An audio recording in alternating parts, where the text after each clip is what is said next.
কেমন আছো তোমরা সবাই? ত্রিপুরা থেকে আমি বান্টি নতুন আরও একটি ব্লগে তোমাদের সবাইকে জানাই অনেক অনেক ভালোবাসা। আজ হলো রবিবার আর এদিকে ঘুম থেকে উঠলাম তো সেই 5:15। তো ঘুম থেকে উঠেই ঠাকুরের নাম নিয়ে চলে আসলাম ছাদে ভিডিও আপলোড করতে, কারণ কালকে তো আর ভিডিও আপলোড করা হয়নি। আর এদিকে ভিডিও আপলোড না করলে তোমাদের সাথে শেয়ার করব কি বলো? প্রত্যেক দিন তো বিকেলে করি, না হলে সন্ধ্যার দিকে করি। তো এখন যেহেতু কদিন যাবত সেলাইয়ের কাছে যাচ্ছে না, যার কারণে সন্ধ্যার দিকে কিন্তু করি। তো কালকে একটা অসুবিধার জন্য আর সন্ধ্যাবেলায় আসতে পারিনি ছাদে। তো এখন যদি না আসি ভিডিও তো আপলোড করা যাবে না, আর আমার ঘরের থেকে যদি ভিডিও আপলোডে বসে তাহলে হতে চায় না, জানো তো। আর যেহেতু আমি ফেসবুকেও কাজ করি, তো যদি আমি ঘর থেকে আপলোড করি না, পুরোপুরি নেট শেষ হয়েও আমার ভিডিও আর আপলোড হয় না। যখন 5G আমার ঘর থেকে একটু স্লো থাকে, আর সব সময় 5Gটা আমার ঘরে পাওয়া যায় না, কোনো কোনো সময় দেখবে আবার সুন্দর থাকে। তো যার কারণে আমি ছাদে এসে দিয়ে নিই, তাড়াতাড়ি কিন্তু হয়ে যায়, সকালের দিকে নেটটা খুব ভালো থাকে। তো এদিকে ছাদ থেকে এসেই তো একটা বড় ঘুম দিয়ে দিয়েছি। তারপর ঘুম থেকে উঠেই তো এদিকে দেখো, একদিকে চা বসিয়ে দিয়েছি, আরেকদিকে ভাত বসিয়ে দিয়েছি। আজকে দুইটা একসাথে বসালাম, এরও একটা কারণ আছে, তোমাদেরকে পরে বলছি। এদিকে দেখো এবারে বসে পড়লাম সবজি কাটতে। আর এই নিরামিষের মধ্যে না আমাকে নিয়ে হয়েছে যা যন্ত্রণা, কি বলো তো। আমার নিরামিষ খেতে আমি তো পারিই না। আমার কি বলবো, 2-3 দিন হলে একটা ঠিক, কিন্তু আজকে তো হয়ে গেছে 5 দিন। আরও তো আমাদের প্রায় 11 দিনের মতো আছে। আমাদের তো সুদ যাবে 15 দিনে, 16 দিনের দিন কিন্তু আমাদের শ্রাদ্ধ হবে। তো যার কারণে 15 দিন আমাদের সুজটা উঠবে, কামানি যেটাকে বলে। তো যার কারণে ওই যে নিরামিষ তো আরও অনেক দিন, আর আমি নিরামিষ যেন তো খেতে পারি না। আমার যে তা বলে প্রত্যেক দিন মাছ মাংস খেতে লাগবে এরকম না। আমিষের মধ্যে তো পেঁয়াজ রসুন এগুলো খাওয়া যায়, তো এগুলো তো খেতে পারছি না, যার কারণে নিরামিষটা যেন আমার অসুবিধা হচ্ছে। না হলে যে আমার প্রত্যেক দিন মাছ মাংস ছাড়া আমি খেতে পারি না এরকম কিন্তু না। একটু বাটাবুটি ঝাল ঝাল করে একটু পেঁয়াজ রসুন দিয়ে তরকারি, এগুলো আমি খেতে বেশ পছন্দ করি। তো নিরামিষটা নিয়ে আমারই এখন বড্ড অসুবিধা হয়ে গেছে। আর ফ্রিজে তো তরকারিপাতি সব কিছু আছে, শুক্রবার দিনকে বাজার করে নিয়ে আসলো। কিন্তু ভাবি কি রান্না করব প্রত্যেক দিন নিরামিষ নিরামিষ, সেটাই ভাবি। তবে কিছুই করার নেই, এটা তো নিয়মটা তো মানতেই লাগবে বলো। আমরা যখন ঘরে পুজো আর্চি করি তখনও তো করি। আর তবে সুজের ক্ষেত্রে এক লাগাতো কিন্তু নিয়মটা। আমার বাপের বাড়ি তো জানো তো, এই যে মরা সুজের ইয়েটা একদম পুরো 1 মাসে হয়, সুজটা উঠে, তাহলে 1 মাস পুরো নিরামিষ খেতে হয় আমার বাপের বাড়িতে। আর এখানে আমার শ্বশুর বাড়িতে তো আবার 15 দিনে। তো 15 দিন হয়েছে তো সুবিধা হয়েছে, 1 মাস হলো তো বাপরে বাপ আমার যা অবস্থা, আমি প্রত্যেক দিন ভাত ফেলে ফেলে উঠছি, খেতেই পারছি না, এরকম অবস্থা আমার হচ্ছে। তো এদিকে দেখো এবারে কয়েকটা কাপড়ও ধুয়েছিলাম, তো এদিকে কাপড়গুলো এখন মেলে দিলাম। এই যে মেশিনের কাছে তো শুকিয়ে যাবে। আর আজকে রোদটাও তেমন দেখছি একটা জুতের না রোদটা, তো যাক শুকিয়ে যাবে। আর এদিকে এবারে ওই যে কাচের কাপগুলো সব বাসনের সাথে ধুই না, এগুলো আলাদা করে ধুয়ে রাখি, না হলে আবার ভেঙে গেলে অনেকটা আমার পছন্দের এই কাপগুলো। তো তার জন্য আমি আলাদা করে কিন্তু যত্ন করে এগুলোকে ধুয়ে রাখি, না হলে আবার সব বাসনের সাথে একসাথে পরে ভেঙে গেলে বেশ আমি মায়া তো ভুলতে পারবো না। এরকম আমার নিজের থেকেও যেন জিনিসপত্রের যত্নটা আমি বেশি করি। আর এদিকে দেখো তেলের মধ্যে শুকনো লঙ্কা ফোড়ন দিয়ে তারপর আমি কিন্তু উচ্ছেগুলো আগেই নুন মেখে রেখে দিয়েছিলাম, উচ্ছেটা ভাজি বসিয়ে দিয়েছি। আর এক সাইড দিয়ে কিন্তু বেগুনটাও ভাজি করে নিচ্ছি, উচ্ছে বেগুনটা একসাথে ভাজবো। আর এদিকে পটল আলু কেটে নিয়েছি। আর তোমাদের দাদাভাইকে পাঠিয়েছিলাম একটু দোকানে সয়াবিন আনার জন্য, তো ওইদিকে আবার সয়াবিনটাও নিয়ে আসলো। আর এদিকে আমার কৌটো ছিল না, হলুদ একটুখানি নিলাম, কারণ সোজ যাওয়ার সময় তো আবার সব কিছু পরিষ্কার করতে লাগবে, তাই পুরোটা নিলাম না। আর এদিকে তোমাদের দাদাভাই যে সেদিন কুমড়োটা এনেছিল, এবার কুমড়োর বীজগুলো খুলে রাখছি, এগুলো তো আমি ফেলে দেই না, নুন হলুদ দিয়ে ভাজি করে খাই, আমার তো দুর্দান্ত লাগে খেতে। তারপর এদিকে যা পড়লো ওই যে সবজি টবজি কাটলাম খোসা তো এগুলো আর ঘরের ডাস্টবিনের মধ্যে ফেললাম না। একদিনই যেন আমার ঘরের ডাস্টবিনটা ফুল হয়ে যায়, কোনো কোনো সময় তরকারি পাতি যদি একটু বেশি কাটি, তো যার কারণে বাইরে ডাস্টবিনের মধ্যে ফেললাম। আর এদিকে দেখো সয়াবিনটা একটুখানি ভাপ দিয়ে নিয়েছি। আচ্ছা তোমরা যখন সয়াবিন রান্না করো, তোমরা কি এরকম সয়াবিন ভাপ দিয়ে রান্না করো নাকি বলবে তো? আমি তো একটুখানি গরম জলটা দিয়েই করি, কোনো কোনো সময় ঠান্ডা জল দিলেও হয়, তবে জলটা কিন্তু আমি সয়াবিনের মধ্যে রাখি না। বা এমনিতে সয়াবিনটা এনে হালকা ধুয়ে আমি দিয়ে দিলাম, এরকমটাও করি না। সয়াবিনেরও দেখবে একটা কিন্তু গন্ধ আছে, যার কারণে আমি একটুখানি ভাপ দিয়ে একটু জলটা নিংড়িয়ে তারপর দিই। আর এদিকে আমার উচ্ছে ভাজি হয়ে গেছে, এবারে কিন্তু একটুখানি ঘিটা দিয়েই আমি এদিকে উচ্ছেটা নামিয়ে নেব। আর এদিকে তোমাদের দাদাভাইও চলে আসলো স্নান করে, এবারে ওকে কিন্তু এখন ভাতটা দিয়ে দিচ্ছি। ও স্নান করে আসলে দেখবে ওর এত পরিমাণে তাড়াহুড়ো লেগে যায়, আর স্নানে যতক্ষণ না যাবে ততক্ষণ দেখবে কোনো অসুবিধা নেই, স্নানটা করে আসলেই যেন ওর তাড়াহুড়ো লেগে যায় দোকানে যাওয়ার জন্য। তো এদিকে এই যে তোমাদের দাদাভাইকে এখন দিয়ে দিচ্ছি, আর আমিও খাবো। তো একদিকে তো আলু আর পটলটা ভাজতে বসিয়ে দিয়েছি, আরেকদিকে এই যে এখন উচ্ছে ভাজিও হয়ে গেছে, এবারে গ্যাসটা দিলাম অফ করে, তোমার দাদাভাইকে দিয়ে দিই, তারপর আমিও কিন্তু খাবো। আর আমার খেতে বসলেই যেন একই যে ইচ্ছে নেই খাবো কি খাবো না, এই একটা প্রত্যেক দিন আমার খেতে বসলে এরকমটা হয়।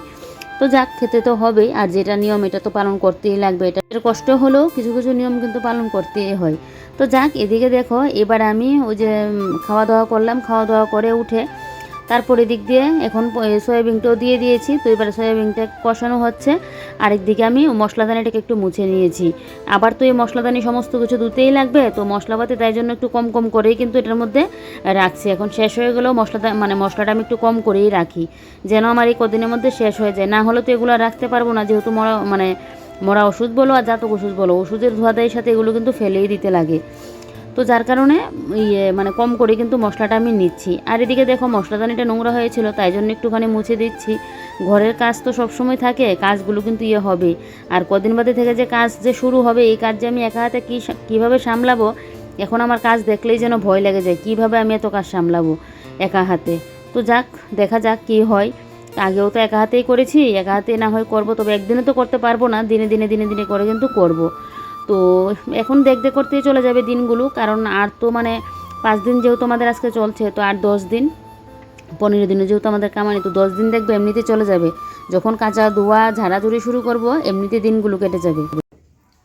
এখন বাজে 11টা 21। তো এদিকে রান্না বসালাম, আর সকালের খাওয়া কমপ্লিট হলো। দেখলেই সকাল সকাল দিয়ে দিয়েছে এত পরিমাণে রোদ। আজকে তো সকালবেলায় ঘুম থেকে উঠেছিলাম, যেহেতু ভিডিওর কাজ ছিল, কালকে সন্ধ্যাবেলায় আর ছাদে যাইনি।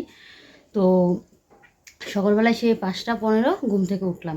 তো এদিকে 6টার আগে আমার ভিডিও আপলোড করা হয়ে গেছে। সকালের দিকে না নেটটা খুব ভালো থাকে, আবার সন্ধ্যার দিকে, তারপর রাত্রিবেলার দিকেও এখন দেখি নেটটা একটু স্লোই থাকে। আমি তো সন্ধ্যার দিকে করে নিই, বা কোনো কোনো সময় বিকেলের দিকে করে নিই, কিন্তু নেটটা স্লো থাকে। তো আজকে সকালবেলায় গেলাম, আগেও যে দেখেছি ভোরবেলায় অনেক সময় করে, যদি কাজের ইয়েতে না যেতে পারি, তো সেই ভোরবেলা গিয়ে করে আনলাম। একদম ঝটপট হয়ে গেছে ভিডিওগুলো। তো সকালবেলায় উঠে যে আবার এসে ঘুমালাম। একবার ভেবেছিলাম কি বসে থাকবো, তারপর আবার ভাবলাম কি করব, কোনো কাজ টাজও নেই। আর তো তাই জন্য আবার যে ঘুমিয়ে পড়লাম, ওই ঘুম থেকে উঠে দেখি 9টা বেজে গেলো। তারপর তো তাড়াহুড়ো করে এসে একদিকে চা বসিয়ে ভাত বসালাম গ্যাসে, আর এদিকে তো এখন খাওয়া দাওয়া করলাম, আরেকদিকে এখন রান্না বসালাম। আর এখন শুনছি কারেন্ট নাকি আজকে আমাদের এখানে থাকবে না। মোবাইলে তো এখন চার্জ আছে, কিন্তু আমি ভিডিও করলে তো চার্জটা আমার বেশি লাগে। ভিডিওর মাঝখানে দুপুরের দিকে আমি স্নানে যাওয়ার আগে একবার কিন্তু আমি মোবাইলটা চার্জে বসিয়ে যাই, কারণ স্নান করে এসে আবার মোবাইলে ভিডিওর কাজ করে রাখি। এখন আবার আমার জায়ের কাছ থেকে শুনছি আজকে নাকি সারাদিন কারেন্ট থাকবে না। তো কারেন্ট যদি কাটে না, আগের দিন কিন্তু মাইকিং করে বলে দিই যে কারেন্ট থাকবে না, কিন্তু কি কালকে তো শুনলাম না, বা তোমার দাদা বাজার থেকে শুনলো না। না হলে তো কারেন্ট যদি না থাকে, ও কিন্তু আমাকে এসে বলে যে কারেন্ট থাকবে না, মোবাইল টোবাইল চার্জ দিয়ে নাও, এরকম বলে। তো আমি তো যে ভিডিওর ফাঁকে ফাঁকে কিন্তু কিছু কিছু করে চার্জ দিয়ে নিই, বিশেষ করে দুপুরের দিকে তোমার চার্জে বসাতে হয়। এখন এখন যদিও 74% আছে, কিন্তু আমি যে ভিডিও করে করি, তো আমার চার্জটা বেশিক্ষণ থাকে না। তো এই যে কারেন্ট গেল, আজকে দেখবে আস্তে আস্তে সেই মনে হয় কোথাও কাজ টাজ করবে। তো সেই আস্তে আস্তে কিন্তু 6টায় বাজবে। সারাটা দিন এই গরমের মধ্যে যে কীভাবে কাটাবো সেটাই বুঝে উঠতে পারছি না। আর ওই যে বললাম ভিডিও করলে আমার ইয়েটাও বেশি লাগে। আর এদিকে ঘরের মধ্যে তো কোনো কিছুই শেয়ার করতে পারবো না, একটা অন্ধকার অন্ধকার এরকম একটা হয়ে থাকে। ভিডিওর কোয়ালিটিটা যেন বেশি একটা ভালো আসে না। তো মাঝখানে তো মোবাইল চার্জ না দিলে আবার পুরোপুরি ভিডিও তোমাদের সাথে শেয়ার করতে পারবো না, দেখা যাক কী হয়। তবে কারেন্ট যেহেতু কাটলো, আবার সে আস্তে আস্তে 6টা, সারাটা দিন কীভাবে কী কাটাবো। আজকে একদম স্নান করবো লিট করে, যেহেতু পুজো টুজো নেই, তো বিকেলের দিকে স্নান করলেও কোনো অসুবিধা হবে না। কারেন্ট নেই, এই গরমের মধ্যে স্নান করে এসে কী করবো, সকাল থেকে দুপুর পর্যন্ত আমি কাটিয়ে দিতে পারি, কিন্তু স্নান করে এসে যদি একটু পাখার নিচে না বসতে পারি, আমার যখন এটা সহ্য হয়, এটা আমার বিয়ের আগে থেকে একটা অভ্যাস। স্নান করার পর আমার পাখা লাগবেই, তখন আমি যেন আর গরমে কাটাতে পারি না। এদিকে আজকে ভেবেছিলাম সেলাইয়ের কাজে যাব, আর এদিকে কারেন্ট নেই, বুঝতে পারছি না গরমের মধ্যে কী করবো, যাবো কি যাবো না, দেখা যাক দিদি কী বলে, তাহলে তো যাবোই। তো এদিকে এখন হচ্ছে পেঁপে সয়াবিনের তরকারিটা বসালাম, ওইটা নামিয়ে নিলে হয়। বেরিয়েছে দেখো, পেঁপে না, সয়াবিন আলু পটলের তরকারি বসিয়েছি। সকালবেলায় ভাজি করেছিলাম, দেখো কোনো কিছু দেখাই যাচ্ছে না। এই যে এই হলো গিয়ে কারেন্ট না থাকলে অবস্থা।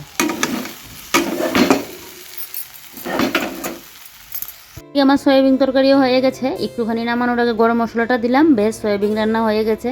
আর তো উচ্ছে বেগুনি ভাজি আছেই। তো এগুলোই হলো আজকে আমাদের দুপুরের মেনু। রাত্রিবেলায় আবার কোনো কিছু একটা করতে লাগবে।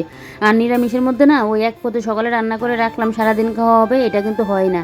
রাত্রিবেলায় একটা ভাজি বড়া এরকম কিছু না করলে না খাওয়া হয় না। আর তো দুপুরের দিকে আমাদের পাঁপড় টাপড় এগুলো তো এখন প্রায়ই ভাজতে হচ্ছে। তো এদিকে দেখো, এবারে এই যে এখন চলে আসলাম এই ঘরে, রান্নাঘরের কাজকর্ম শেষ। আর এই ঘরে এসে আমাদের পাশের বাড়ির এই কলা পাতাগুলো দেখে আমার এত ভালো লাগছে। কিছুদিন আগে কিন্তু এই কলা গাছগুলো কেটে দিয়েছিল। কলা গাছ এরকম একটা গাছ, তুমি যতই কাটবে কিছুদিন পরে কিন্তু আবার বেড়ে যায়। কোনো কোনো সময় কিছু একটা যে খাবো, একটু পাতুরি টাতুরি বা কোনো কিছু খাবো, তখন একটা কলা পাতা পাই না। আর এটা আমাদের এমনই একটা সাইডে যে তুমি বাড়ি থেকে যে পারতে পারবে এটাও না।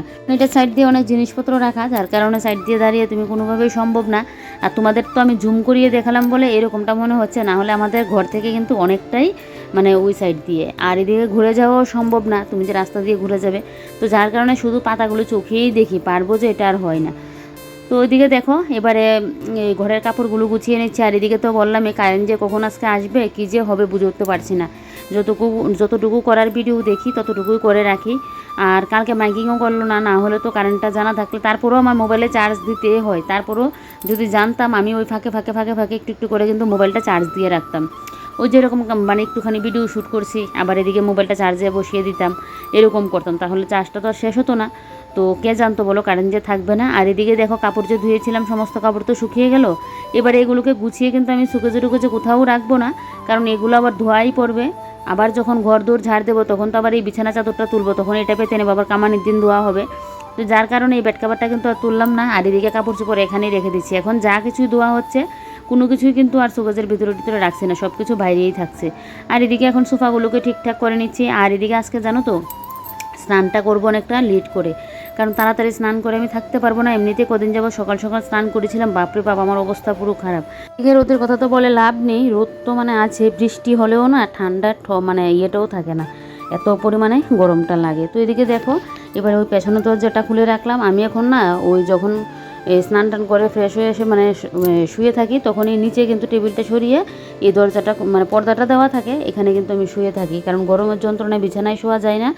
আর ওই পাখাটা চালালেও যেন পাখার হাওয়া যেন শরীরে লাগে না, তাই জন্য নিচে কিন্তু আমি শুয়ে থাকি। আর আজকে তো কারেন্ট নেই, যার কারণে ওই পর্দাটা কিন্তু তুলেই রেখেছি, তাহলে মানে ওই সাইডটা দিয়ে মানে হালকা হাওয়া দিই তো ভালোও লাগে। আর না হলে তো গরমের মধ্যে টিকে থাকা যে কী কষ্ট হচ্ছে। তো আমার শাশুড়ি মাও এই কথাই বলছে। আর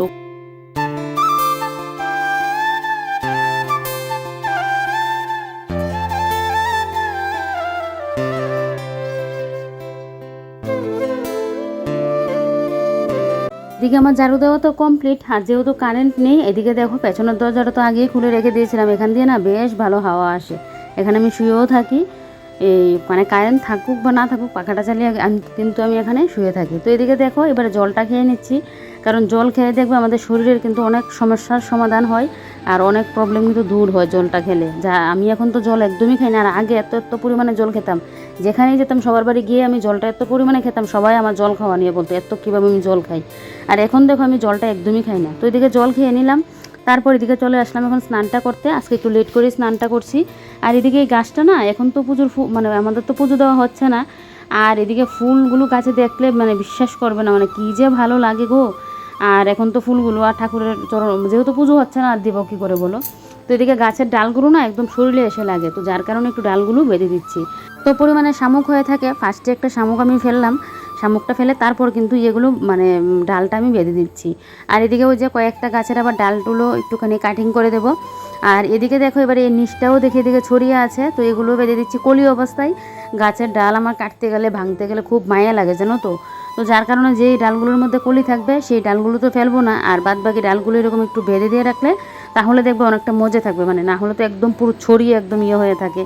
আর এখন যেহেতু ওই যে বৃষ্টিও কি বলবো কিছুটা সময় বৃষ্টি দিয়ে আবার সেই রোদ, যার কারণে মানে গাছের গোড়াগুলো এত পরিমাণে শক্ত হয়ে থাকে। আর গাছে একটু জলও দিতে লাগবে জানো তো, আজকে অনেক দিন হয়ে গেল গাছে তো আমি জল এখন দেই না, যেহেতু বৃষ্টি হয়। আর বৃষ্টি দিয়ে এত পরিমাণে রোদে একদম গাছ পুরো খড়খড়ে হয়ে যেন হয়ে থাকে। তো ভাবছি আজকে বিকেলের দিকে একটুখানি জল দেবো। আর এদিকে দেখো স্নান করেই মাত্র আসলাম, আর এদিকে ঘড়িতে বাজে ঠিক কয়টা দাঁড়ো তোমাদেরকে দেখাই, না দেখালে বুঝবে না। এদিকে দেখো এখন ঘড়িতে বাজে কিন্তু ঠিক 3টা, ঠিক মানে একদম 3টা বাজে ঠিক। আর এদিকে এই যে কারেন্ট তো নেই, তো মাঝখানে আমি আবার মোবাইলটা চার্জ দিয়ে আসলাম আমার জায়ের ঘর থেকে, মানে আমার কাকে শাশুড়ির ঘর থেকে। না হলে তো আর এইটুকুনি পরের ভিডিওগুলো তোমাদের সাথে শেয়ার করতে পারবো না, তাই ব্লগটা যেহেতু শুরু করেছি শেষটাও তো করতে লাগবে বলো। তো এবারে আর কি এদিকে সিঁদুরটা পরে নিলাম, সিঁদুরটা পরে এবারে তো এখনখানি ওই যে একটুখানি শুয়ে থাকবো, রেস্ট করব। আর মোবাইলের একটুখানি কাজও শেষ করে নেব, তারপর রেস্ট করে এদিকে তোমাদের দাদাভাই আসলো, দুপুরের খাওয়া দাওয়া কমপ্লিট করলাম। আর কারেন্ট কিন্তু চলে এসেছে সেই 3:30টার দিকে, কারেন্ট আবার চলেও এসেছে, তখন আর ভিডিও করিনি, মোবাইলটার সাথে সাথে আবার একটুখানি চার্জে বসিয়েছিলাম। যদিও তারা মানে কাকিমণির ঘর থেকে চার্জ দিয়ে এনেছিলাম, কিন্তু 100% পুরোপুরি করিনি। তো যার কারণে 100% না হলে চার্জটা তাড়াতাড়ি শেষ হয়ে যায়, আর ভিডিও করলে তো জানোই মোবাইলে চার্জটা তাড়াতাড়ি খেয়ে নিই। তো তো এদিকে এবারে খাওয়া দাওয়া কমপ্লিট হয়ে তোমার দাদাভাইও চলে গেল, আর আমি এদিকে এখন ঘড়িতে ঠিক 5টা বাজে, আমিও একটুখানি শুয়েছিলাম। তো উঠে এবারে দেখো গাছগুলোর মধ্যে জল দিচ্ছি। এই গাছগুলো না মানে ওই যে ইনডোর মানে প্ল্যান্টস যে হয়, এই গাছগুলো দেখবো বেশি জল দিলেও গাছগুলো নষ্ট হয়ে যায়, আবার জল কম দিলেও হয় না, যেরকম স্পাইডার প্ল্যান্ট বলো, মানি প্ল্যান্ট বলো। তো এই গাছগুলোর মধ্যে একটুখানি জল দিয়ে দিলাম, আর বাদ বাকি গাছে আর দিলাম না। আর এদিকে এবারে জানলার পর্দাটা দিয়ে দিলাম, ঘরটা ঝাড় দেবো। তার আগে মনে হলো যে তোমাদেরকে একটু দেখিয়ে দিই, আমি যে স্নানে যাওয়ার আগে একটু গাছ কাটিং করে একটু পরিষ্কার করে দিয়েছিলাম। এত পরিমাণে জঙ্গল হয়ে গিয়েছিল এই সাইডগুলো দিয়ে, তো যার কারণে কয়েকটা ডাল কাটিং করে দিয়ে গাছগুলোকে একটু ভালো করে বেঁধে দিয়েছি। আর এদিকে দেখো কিছুটা ফেললাম এখানে, এগুলো তোমাদের দাদাকে বলবো কালকে ফেলে দেওয়ার জন্য। আবার এদিকেও কিছু ফেললাম। তারপর তো এদিকে বিকেলে ঘর দোর ঝাড় দিলাম, আর এখন তো সন্ধ্যা পুজো নেই। তারপর আমার শাশুড়ি মা আর আমি মিলে প্রায় 8 ঘন্টার মতো কথা বললাম। তারপর যে এখন ঘুরিতে 7:30টার মতো বাজে, আমার পেয়ে গেছে খিদা, কারণ এখন তো নিরামিষ চলছে আমাদের। আর নিরামিষ তো আমি ভালো খেতে পারি না, মানে যতক্ষণই মানে ভাত খেতে বসি তখনই আমি ভাতটা ফেলে উঠি। তো যার কারণে সন্ধ্যা হলে যেন খিদে পেয়ে যায়। তো এদিকে ভাবলাম কী খাওয়া যায় তো একটুখানি সুজি করে নিচ্ছি। আমি তো সুজি এভাবেই করি, ফার্স্টে কড়াটার মধ্যে একটুখানি ঘি দিয়ে দিলাম, তারপর দিয়ে দিলাম সুজিটা। এবার হালকা আছে একটু ভাজছি, বেশি লাল লাল করবো না, তাহলে সুজির কালারটা নষ্ট হয়ে যায়। তারপর আমুলের দুধ ছিল, আমুলের দুধ দিয়ে দিলাম, আর বেশি করে দুধটা দিইনি, একটুখানি জল মিক্সড করে নেব। দুধটা বেশি থাকলে আবার দুধটা পুরোটাই দিয়ে দিতাম। তো ভাবলাম আবার এখন যদি দুধটা করে নিই, কালকে সকালে আবার চাটা, যদিও তোমাদের দাদাভাইকে বললে নিয়ে আসতো, তারপরও হিসাবটা একটু করে চলাই ভালো। তো যার কারণে এদিকে একটুখানি জল আবার অ্যাড করে দিয়েছি। তারপরে এই যে দেখো এবারে সুজিটাকে ভালো করে এরকম নাড়িয়ে নিচ্ছি। সুজি হতে গেলে তো সময় লাগে না, 5 মিনিটও মনে হয় লাগে না, সুজি হয়ে যায় ঝট করে। এদিকে চিনিও দিয়ে দিয়েছি পরিমাণ মতো, চিনিটা একটু কমই দিয়েছি। তারপর নামানোর আগে আবার একটুখানি কিন্তু ঘি দিয়ে দিলাম উপর দিয়ে। চাইলে এটার মধ্যে আবার এলাচও দেওয়া যায়, তো আমি আর এলাচ দিলাম না, উপর দিয়ে একটুখানি ঘি ঝরিয়ে দিলাম। এবারে কিন্তু আমি এটা নামিয়ে নেব। আর এদিকে আগে তোমাদের দাদাভাইয়ের জন্য একটুখানি রাখবো, তারপরে কিন্তু আমিও খাবো। তো যাই হোক, চলো আজকের ব্লগটা এখানে শেষ করি। তোমরা সবাই ভালো থেকো, সুস্থ থেকো, সাবধানে থেকো। ভিডিওটা ভালো লাগলে লাইক, কমেন্ট আর শেয়ার করতে ভুলো না। কালকে আবারও নতুন কোনো ব্লগে তোমাদের সাথে দেখা হচ্ছে। Bye bye.